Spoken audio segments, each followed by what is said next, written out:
Terus kemudian urusan agama, urusan akhirat bukan urusan organisasi. Kayaknya juga punya organisasi ya. Urusan organisasi apapun ya juga di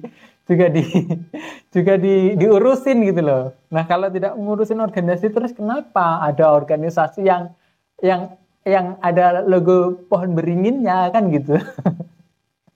Hmm.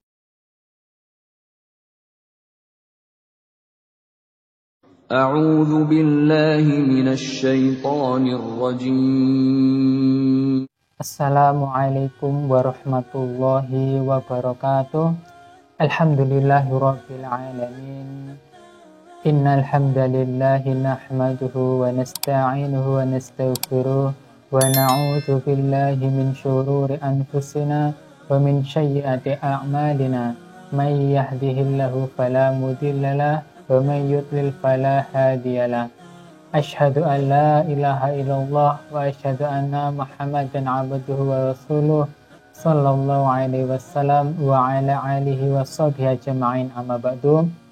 Ya ayyuhalladzina amanu ittaqullaha haqqa tuqatih wa la tamutunna illa wa antum muslimun.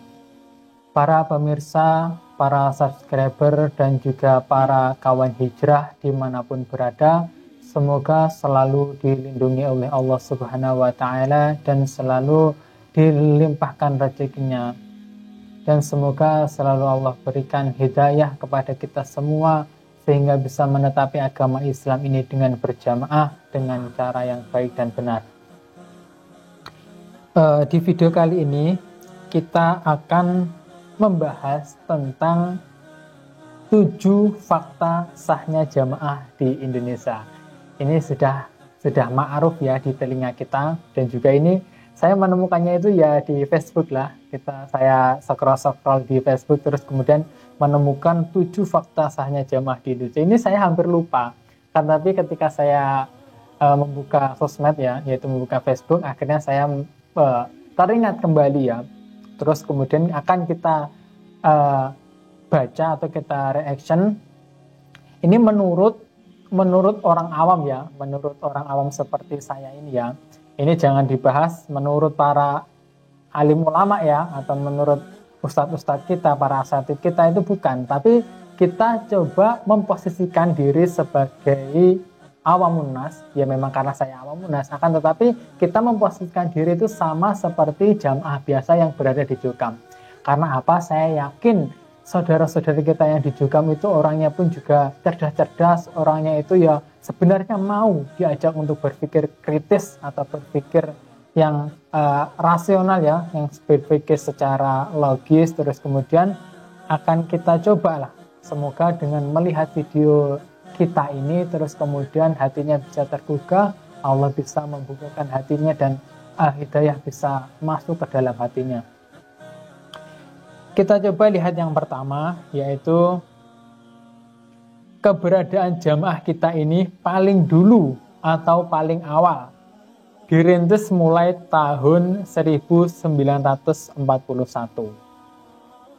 Ini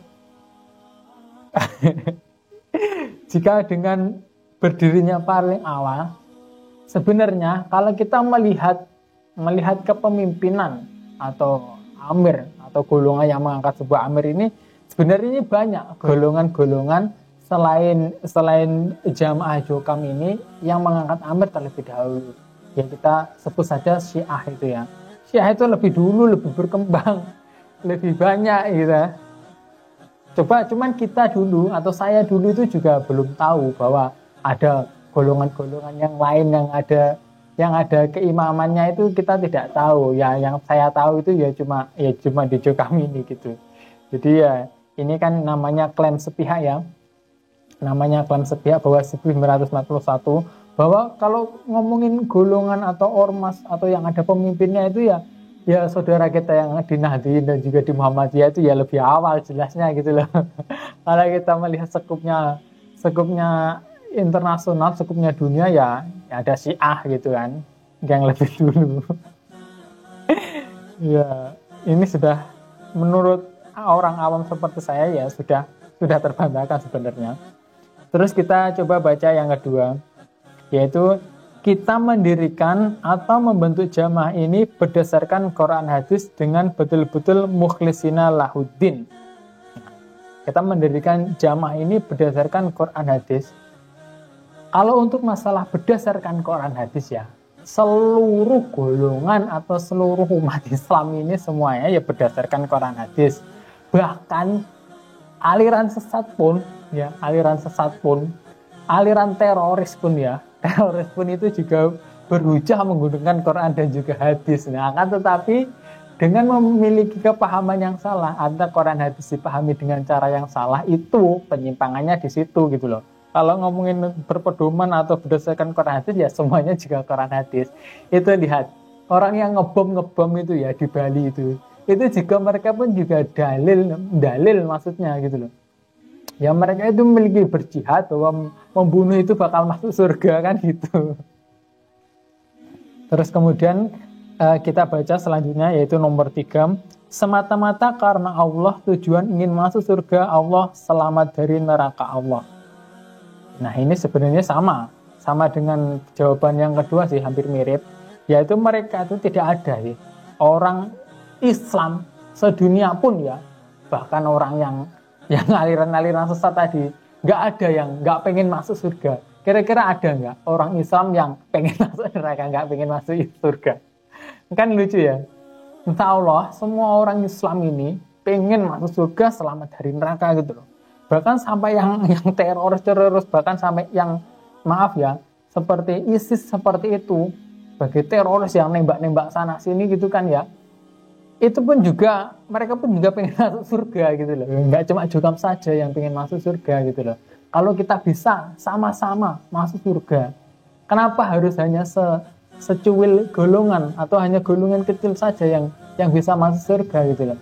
Jika Jokam ini benar-benar pengen masuk surga, selamat dari neraka, ayo ajak saudara-saudara kita yang lain. Seperti contohnya ya, simpelnya seperti contoh saudara kita yang di Nahdliyin, saudara kita di Muhammadiyah, saudara kita di Persis gitu kan, atau saudara kita yang berada di Salafi. Itu ayo kita ajak sama-sama masuk surga. Kita berdakwah dengan cara yang ahsan, kita berdakwah dengan cara yang baik gitu, terus kita ajak masuk surga, selamat dari neraka kan gitu. Jempol gitu loh Kam ya, dai-dai yang ada di Jokam Mas MT dan juga mubalik-mubaliknya itu kan harusnya berdakwah gitu, mengajak orang masuk Islam gitu kan. Coba sana ke Papua, dakwah ke Papua, suruh orang masuk Islam kan gitu loh. Ngajinya itu hanya di golongannya sendiri, tugasnya di golongannya sendiri kan ya tidak. Tugas mengajak orang yang belum Islam ya, belum Islam terus diajak untuk mengenal Islam, kan seperti itu harusnya. Untuk nomor 4, jamaah kita ini bisa mewadahi, menampung semua manusia atau semua lapisan masyarakat yang betul-betul ingin masuk surga, selamat dari neraka dengan senang, gembira, mantap, tertib dalam menetapi Quran hadis jamaah. Kalau untuk masalah mewadahi ya, di golongan manapun, bahkan di ormas manapun itu juga bisa mewadahi. Contohnya, di saudara kita yang di Nahdliyin, itu semuanya juga dinawadahi. Semuanya juga ada di sana gitu loh. Bahkan yang sholatnya itu masih, bahasa kita ndandul ya, yang sholatnya itu cuma maghrib saja, di situ pun juga ada gitu loh. Terus kemudian kita lihat coba di saudara kita yang di Muhammadiyah, itu kan di situ kan juga wadah yang besar gitu loh. Di Muhammadiyah itu juga banyak macam-macamnya orang, seperti apapun juga ada gitu. Terus kemudian kita lihat kalau ini bukan ormas ya, tapi kita nyebutnya ya golongan saja ya. Seperti kita lihat di jamaah tabligh itu, dakwahnya itu anak-anak pang ya, yang tubuhnya itu penuh dengan tato, terus kemudian yang telinganya ini ada lubangnya itu kan, itu didakwahi, ayo diajak sholat, diajak mengenal Islam kan seperti itu. Mereka juga mewadahi loh, semua lapisan, bahkan orang-orang seperti itu pun juga diwadahi gitu. Ya kalau untuk masalah mewadahi terus ini jadikan fakta sahnya jamaah ini kan ya tanda tanya gitu loh. Di golongan yang lain itu pun juga ada, apakah juga tidak sah jamaahnya gitu. Ayolah kita sama-sama, terus kemudian kita menetapi Quran hadis berjamaah, kita berjamaah semuanya dengan golongan maupun ormas yang lain kan gitu kan, yang namanya berjamaah. Terus kemudian nomor 5, sudah diuji, sudah dites, dalam istilah emas sudah dileler ternyata lulus. Sudah diuji, sudah dites. Ini pertanyaan saya ya, karena saya itu ngajinya ya masih baru 5 tahun ya di Jokam itu, masih belum lama, masih banyak yang belum saya ketahui. Nah ini, tujuan saya membuat video ini kan untuk bertabayun. Soalnya kenapa? Para pengurus itu saya datangin ke rumahnya, tidak ada yang mau untuk diajak diskusi, tidak ada yang mau diajak ngobrol, tidak ada yang mau diajak untuk membahas agama gitu loh. Makanya saya coba membuat video ini untuk bertabayun. Salah satunya ya kepada Jokam, kepada teman-teman yang masih ada di Jokam atau bahkan pengurus ya, yang tim DD, terus kemudian nanti coba dijawab lah, ayolah kita diskusi. Nah, berkaitan dengan nomor yang 5 ini, diujinya ini siapa? Yang nguji itu loh siapa? Itu kan saya juga tanya gitu loh. Saya itu benar-benar tidak tahu. Serius, saya tidak tahu yang sudah menguji Jokam itu siapa. Terus kemudian yang mengetes itu yang ngetes siapa?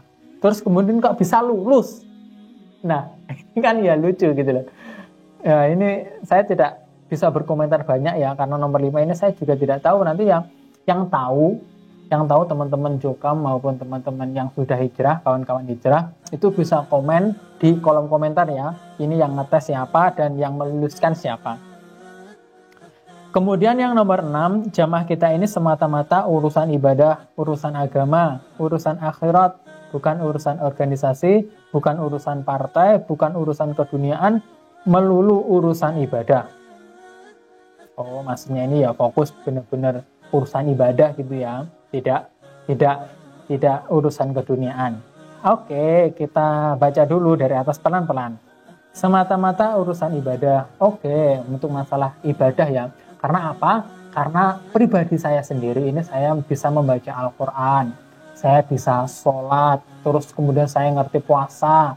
Ya, untuk amaliyah orang umumnya orang Islam, orang yang menetapi rukun Islam itu ya saya itu mengetahuinya yang saya bisa mengetahui ketika saya ngaji di Jokam. Ya alhamdulillah ya, syukron katsiron, karena saya sudah mendapatkan ilmu, sedikit ilmu ketika saya ngaji di Jokam ya.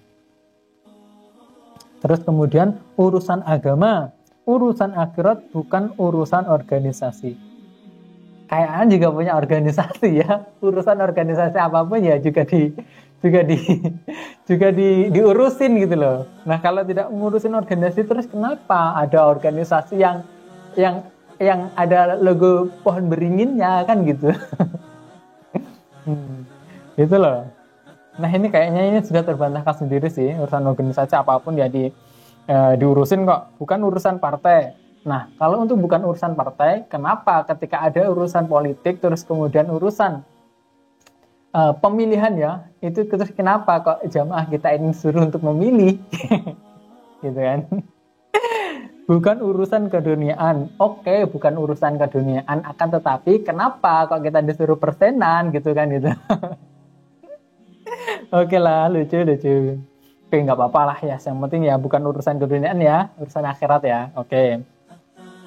Nah, yang terakhir yaitu nomor 7, yaitu sudah berjalan dengan baik dan lancar. Nah, alhamdulillah kalau untuk bisa alhamdulillah kalau sudah berjalan dengan baik dan lancar ya, itu menurut versi jenengan itu berjalan dengan baik dan lancar. Akan tetapi jika lancar, kenapa kok banyak yang keluar? Kenapa kok para petinggi-petinggi itu juga mubalek, terus kemudian tokoh-tokoh banyak yang keluar kan gitu. Berarti kan ini kan tidak lancar. Berarti kan ada faktor yang membuat mereka keluar. Ada problem yang tanda tanya besar kan gitu. Kalau kita lihat keluar untuk masalah yang dengan berjalan dengan baik dan lancar, ya saudara-saudara kita yang di Nahdien, Muhammadiyah, Persis dan manapun itu pun juga berjalan sangat lancar. Bahkan kalau untuk masalah berkembang, Syiah pun juga berkembang gitu. Nah, nasihat untuk saudara-saudara yang masih berada di Jokam, kita lihat kembali 7 fakta sahnya jamaah di Indonesia ini, apakah benar-benar fakta sahnya atau klaim sepihak gitu loh. Nah, kita kan ya, saya yakin orang-orang di Jokam ini kan orangnya kritis, orangnya pintar-pintar. Nah, kemudian dengan wasilah menonton video saya ini, kemudian bisa berpikir secara rasional atau berpikir kritis. Nah, kita doakan juga semuanya teman-teman yang masih berada di Jokam maupun kawan-kawan hijrah, Allah berikan hidayah taufik sehingga bisa menetapi agama Islam ini dengan baik dan benar, terus dan sehingga bisa lancar seperti poin yang nomor 7. Baik, mungkin cukup sekian video yang bisa saya sampaikan. Terus jika ada kata-kata saya yang tidak berkenan atau menyinggung hati panjenengan semuanya, saya meminta maaf yang sebesar-besarnya. Syukran ala ihtimamikum, jazakumullahu khairan wa barakallahu fikum. Assalamualaikum warahmatullahi wabarakatuh.